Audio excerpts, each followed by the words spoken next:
Ahoy! I'm Andrew, and I serve as the Executive Director of Blue Portland, Maine, alongside Celeste and Hannah. We're supported by a small crew of live sound engineers, bartenders, door people, and admin support. Very small, in fact, because we are also some of those people. We all work together to host more than 250 events each year, ranging from open mic music and comedy, to call-a-tune-style jazz sesh, to metal, punk, hardcore shows, and even a monthly live model drawing group. Also, did I mention Salsa Night? There's a lot going on. A brief history. Blue originally opened in 2005, in a room half its current size. If we were inside Blue right now, I'd say, see that column? That's where the old wall was. But honestly, I wasn't there when they knocked the wall down. I've seen the pictures, and here they are, so now you have too. Now I'd like to play a handful of videos at the same time, all with the audio on, because I want to express how chaotic it can be at times running an arts organization. There always seems to be some polyphonic cacophony featuring all kinds of questions, answers, problems, solutions, broken toilets, you name it. But all in all, we love what we do at BPM because we're preserving one of Portland's historic and beloved venues, all the while expanding its legacy now as a nonprofit organization. We're looking for support from the greater community at large, from people and businesses who understand how important small venues like ours truly are. We've seen business grow over the last 3 years, but it's not enough to keep up with rising costs of general existence. We're serving more customers, hosting more events, selling more tickets, but in the words of a friend, the math doesn't math.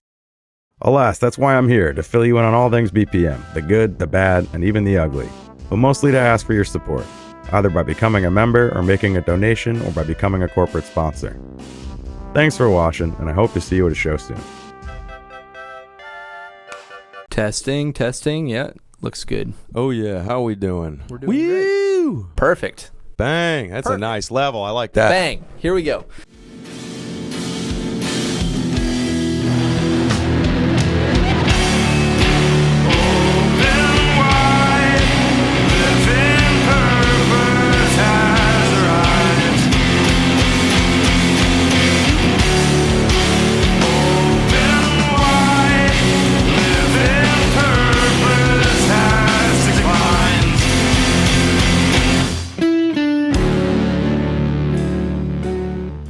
Welcome to another episode of Wicked Friggin Heavy, New England culture that packs a punch. I'm sitting here with Andrew, who has been in the scene for a while. He did sound at Gino's for what, like 10 years? Right? 150 years. 150 years. Yeah. So Yeah. that would make you, what, probably like...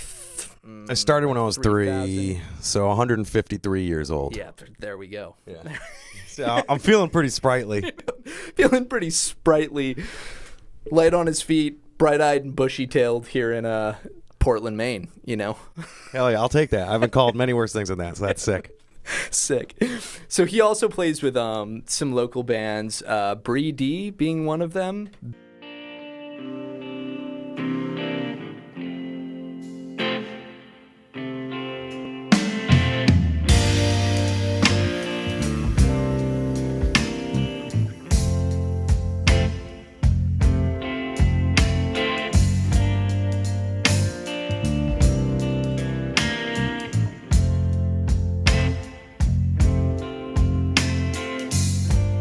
I'm numbing myself to sleep.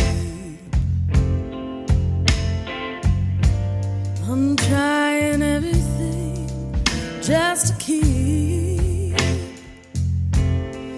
all these thoughts from racing through my brain. I'm tuning out every refrain.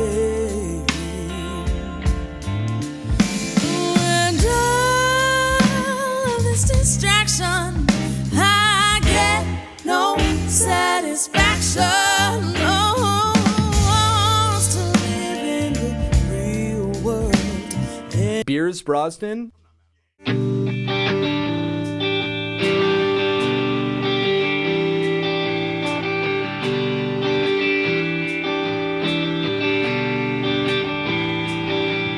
Past time, past lives bound and renewed.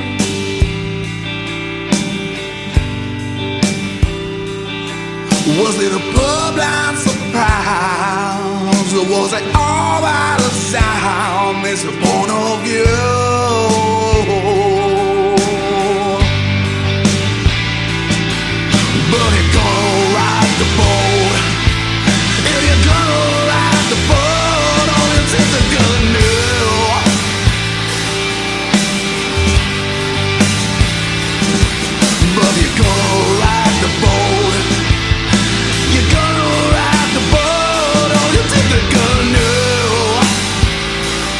And then he's also got a solo project called Raif Crunch.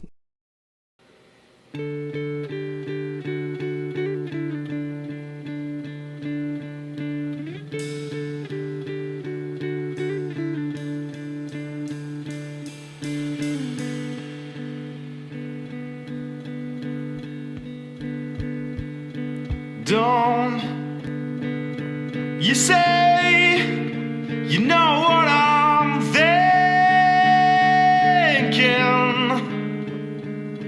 'Cause you don't, 'cause I don't, and I won't.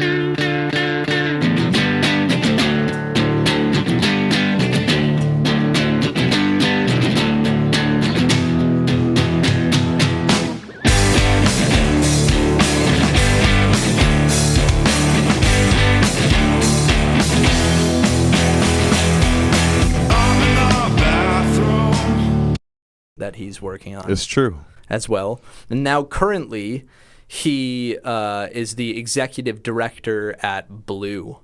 So he kind of knows the scene in and out here, I would say. I don't know. Like, you've definitely got a good idea of what I've it's been like. around for a little while. There's definitely been people who have been doing this a lot longer than me around here.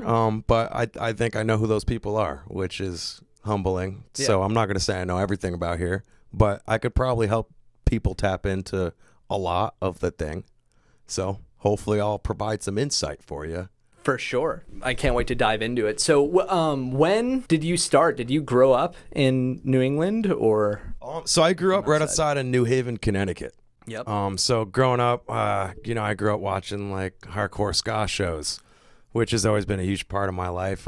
Flaming Tsunamis was one of the first concerts I ever saw, and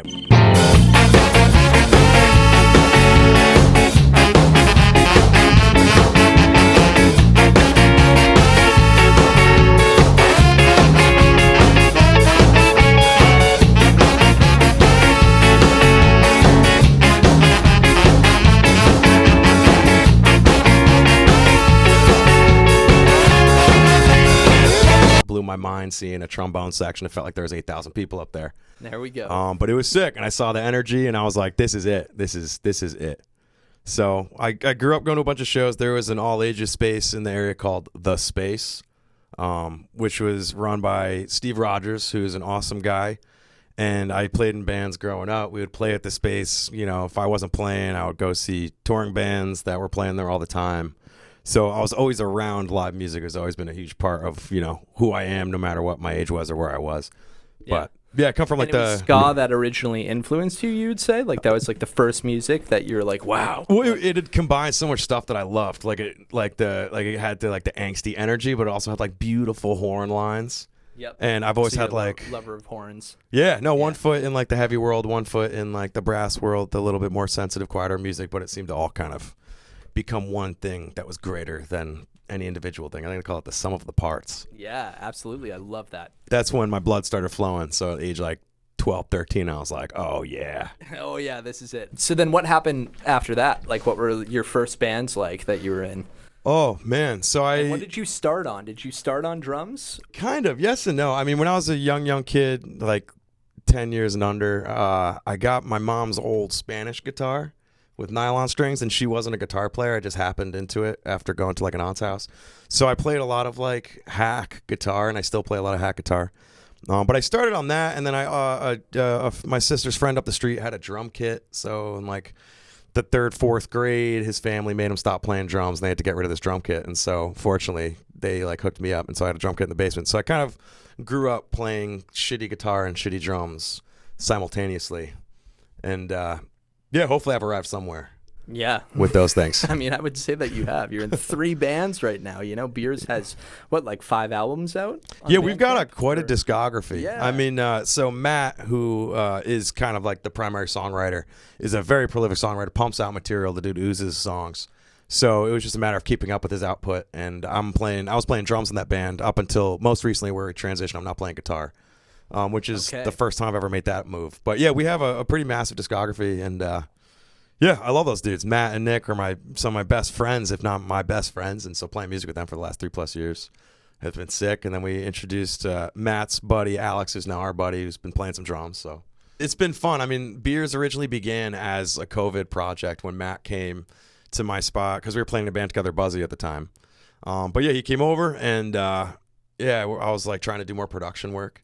So I was like, dude, come to the house. We'll hang out in the basement and drink beers and record some acoustic songs. And then 15 minutes in, we recorded everything.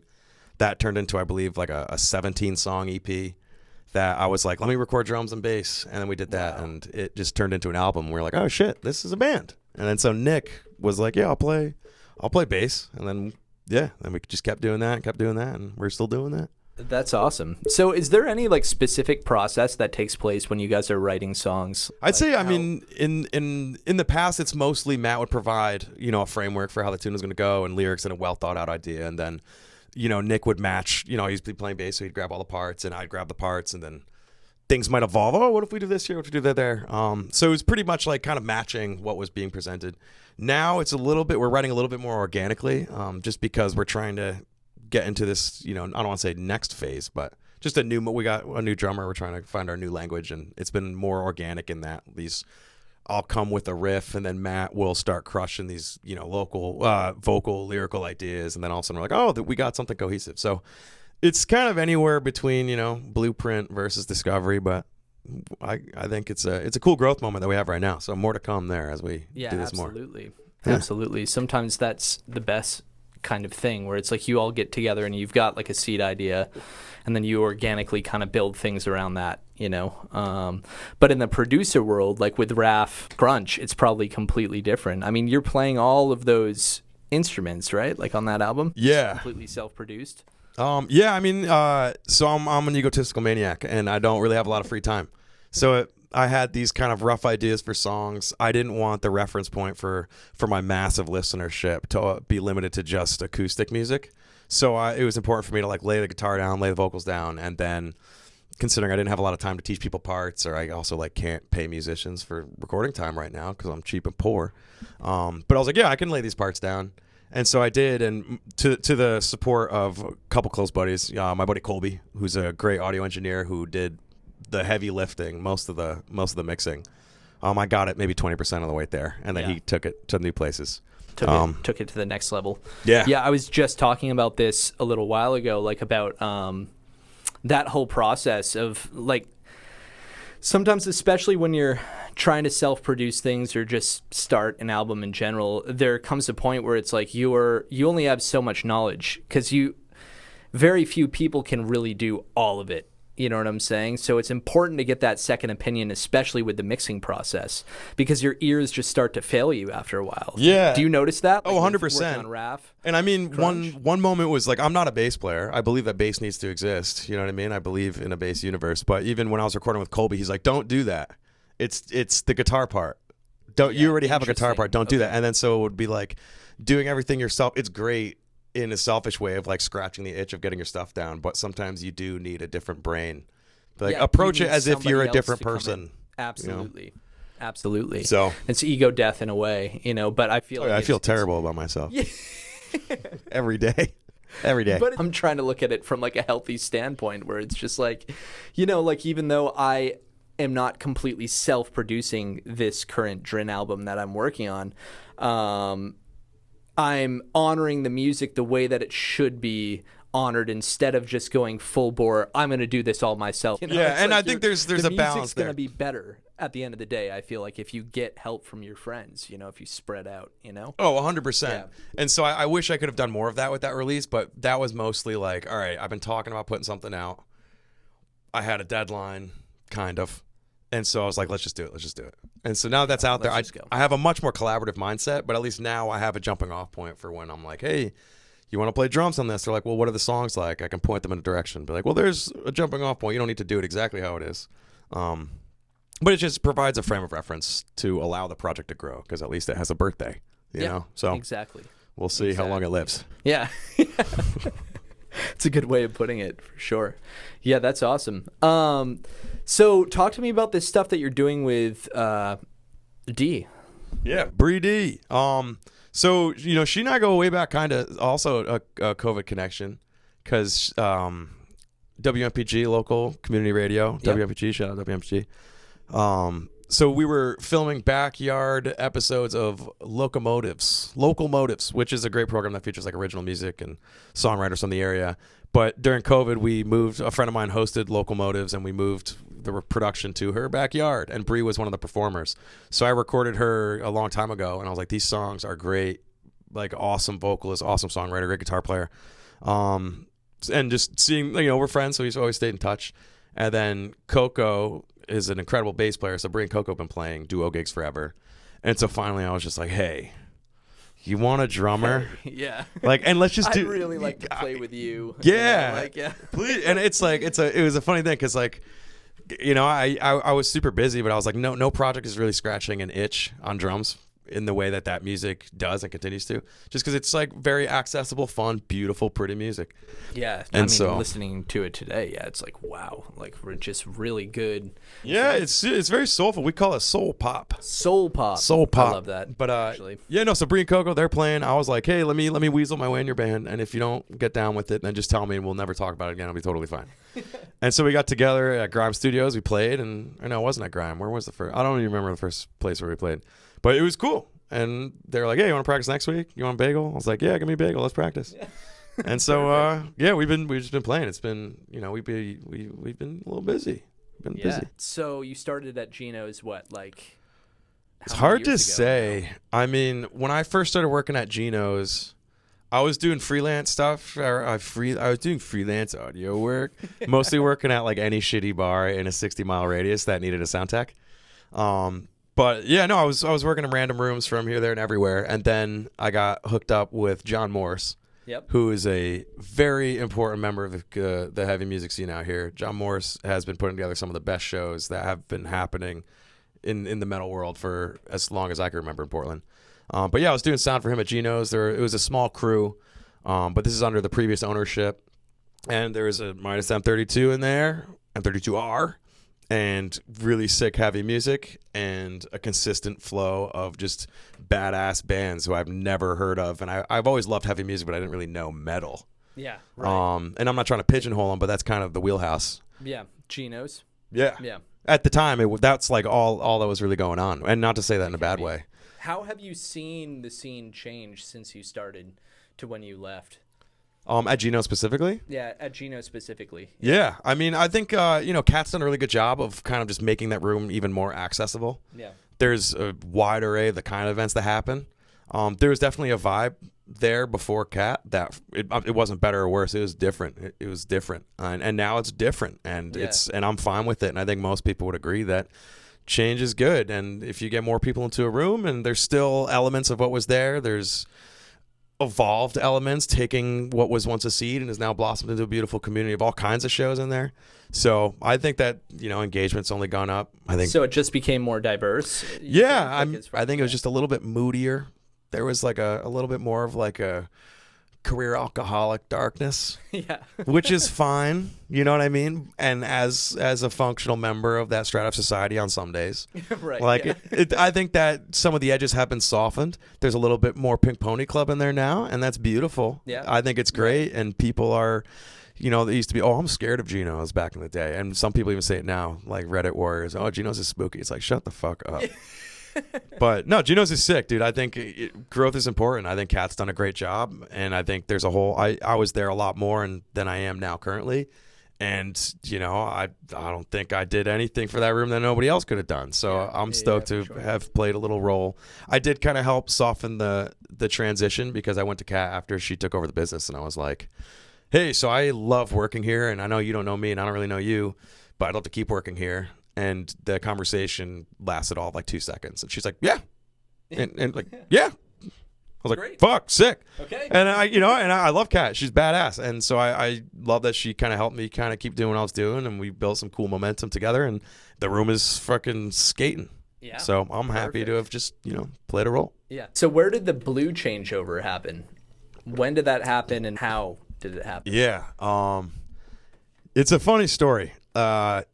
Back in the day, like 2017, 2018, Blue was looking for bartenders, and I applied to be a bartender, And I got the Facebook messages to prove this story, just in case. Perfect. But no, I applied to be This is bartender. great. I'm excited to hear about this because it's like I grew up playing at that venue before the renovations were even done. It was just like this one, like a hallway, that you were playing in. Yeah. And now it's so much bigger, and it's like you're, the executive director now. So I'm interested about how the changeover happened, and like. Yeah, well, what you see with it now. The truest version is at the time I had no means to actually buy a business, let alone a car. In this meeting, I was like, to be full disclosure, I have no interest in bartending here. But if you ever want to sell this business, let me know. And because it's been my dream to run a venue since I was a little kid. I grew up going to the space. I was like, this could be the space. This could be the space 2.0. This could be anything. This could be. Yeah. But yeah, that did not happen at that time. But I played here a bunch between 2015 and 2020. Played at Blue a bunch when I was, working on my jazz chops. I was a jazz guy for a few years, and I was a little slut, so I'd play drums for anybody who needed drums. Yeah, perfect. But yeah, no, I played there a ton. Bottom line, this thing called COVID happened. Venues are all on the brink of closure. I find out in 2020 that Blue is struggling, as everyone was. And so I called up the previous owner, who I have a tremendous amount of respect for. And I was just like, hey, word on the street is you're trying to sell Blue. I want it. I really would love to take this room over. And she was like, all right, come on in. And I was working full time as an estimator for a landscape construction company. And my financial reality was a little bit different then. So we met up and we talked, and she said a number, and I was like, holy shit, that's a lot less than I was prepared. Let's fucking send it. Yeah. And we had 3 days to think about it. And it was less a sale, it was more of like a transition of assets. I mean, Blue as a business had been struggling, and how could it not have been? It was many years of basically closure in the pandemic. Yeah, I know. It's like But- years and years. Yeah, and Blue is sick, and it has such a massive legacy. And while my experiences playing there were not necessarily the most overwhelmingly positive, it was a great exercise in playing, and I have a tremendous amount of respect for any room that just lets me play. Yeah. But I had a whole laundry list of like, it'd be cool. What about this? What about that? And so all of a sudden these things started seeming to be like more of a reality. So, I thought about it. I had 3 days. I think I said okay on day 2. And then, Celeste, we were like, fuck, let's send it. Let's do this. Yeah. And it was weird in the beginning. It was weird. A lot of people were not stoked. And I'm sure a lot of people are still not stoked. But I'm on the business of making friends. I'm in the business of like doing what a community needs in my perspective. And hopefully I haven't let everyone in the community down. But like in the same way that Gino's diversified his programming, so did Blue. Yeah, exactly. And that's what I noticed now. I remember when I was playing there, it was very adamantly like just jazz or just folk, it's like this is what we're focusing on. We're trying to keep, this music alive, not really diversifying. Oh, for sure. It's important for us to pander people who draw. And there was an academic sector of performers that kind of had the schedule in a stranglehold. And while I don't necessarily want to, ostracize everyone who's got a master's in music performance, I think it's important to know that your education doesn't necessarily determine how your performance is perceived. Yeah. And there's a thing called overhead. And it's really not fair for an organization to exist in subservience to the only people who are able to draw a small few people in the room. Yeah. There were also other bands that drew really well, 100%. but like culturally we did not jive. And unfortunately, I took it on the chin there. Yeah. And we had to rebuild something in its place. But ultimately, when we first took over, it was like, okay, I'll try anything twice. Who wants to give this a go? Things are going to change. But the people, like, for example, one of my favorite examples is El Malo. El Malo is a gig that has played at Blue every month since before I took over. They were like, in the same way that I went to Cat, they were like, hey, I'd love to keep playing here. And I was like, all right, I don't know if we can do monthly every month because that is tough to hang with. But let's try 3 months. Yeah. Well, 3 months happened. They were fun. They were flexible. Bam. They've been still playing every month. So the people who psychologically were able to be like, okay, maybe I don't have the control I once did, but let's meet them where they're at. Right. Nothing has changed. Their gigs have only gotten better. Yeah. Their gigs have only been attended by people who are like, oh my God, I walk by all the time. I didn't know this was happening. It's like, yeah. So like we had to, do that stuff. And we still made jazz is sick. Jazz is sick. Let me go on record. Jazz is sick. I do not hate jazz. People say that I hate jazz. I don't hate jazz. No. I just hate that it's a Saturday night and you book a duo of guitar and trumpet at 8 to 9:30, and you refuse any sort of amplification whatsoever, and you don't understand that nobody wants to hear that. Nobody wants to hear that. Maybe nobody wants. Maybe nobody wants to hear that. I don't know. Maybe nobody wants to hear that. Maybe you don't want to hear that. That's why you're there and not in a bigger room playing a more exciting gig. There's a time to jerk off. There's a time, but that time is not at 8 o'clock on a small little stage when literally a room is struggling to make money. You're struggling, like, I don't know what. You can hear a pin drop. Viscerally, I was just like cringing in my chair when these shows would happen, and I was on the bill.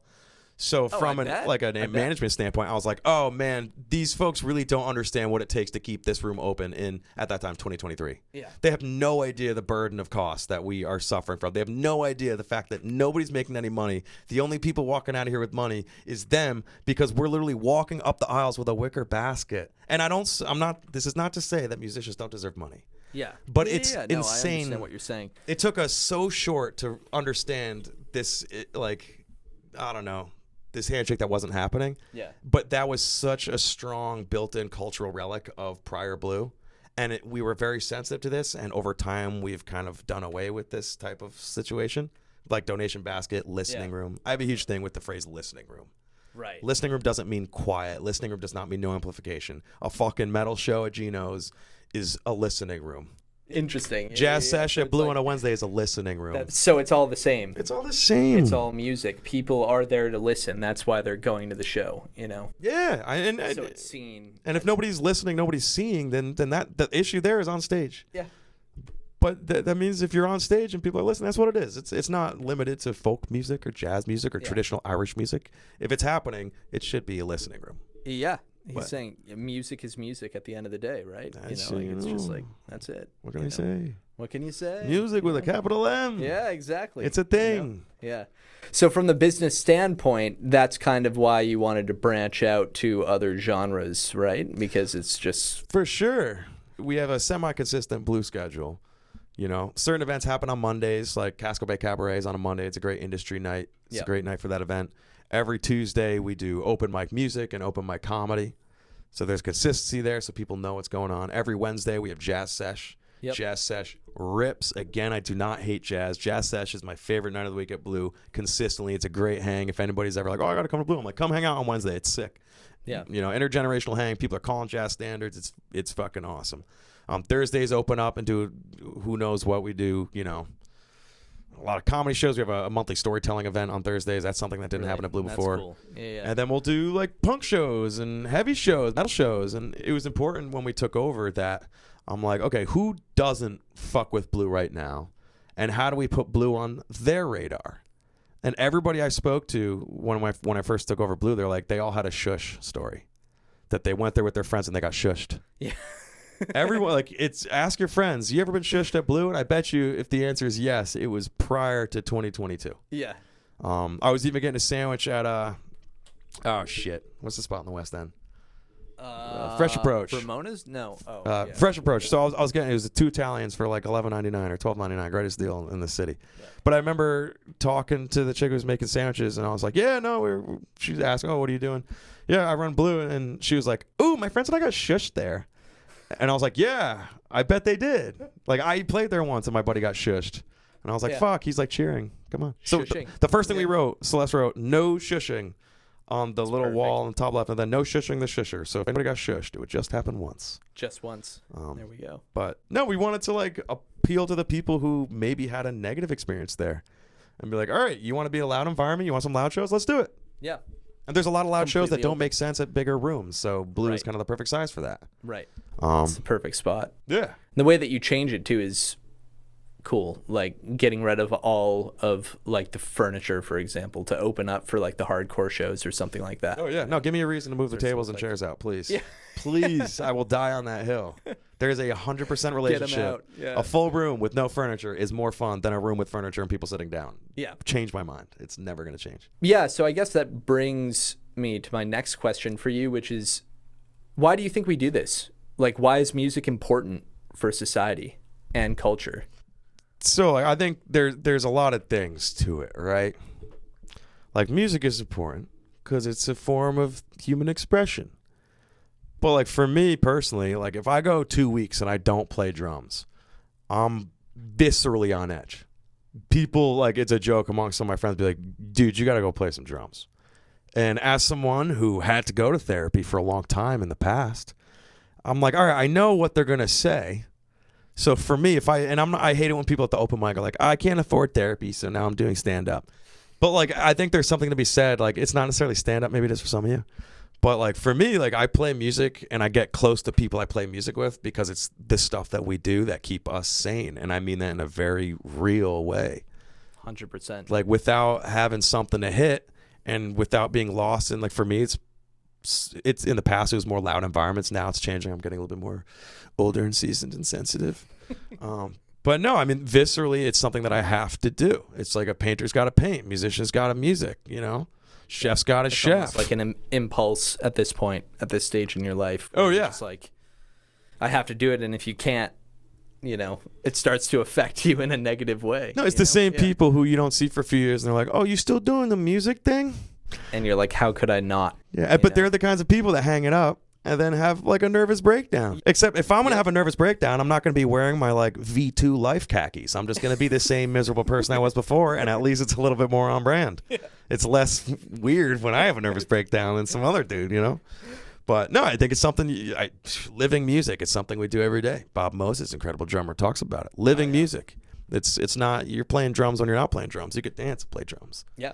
You know, music is, for me and the people that I'm closest to, music is what we do to be able to approach life in a non-musical way. Yeah.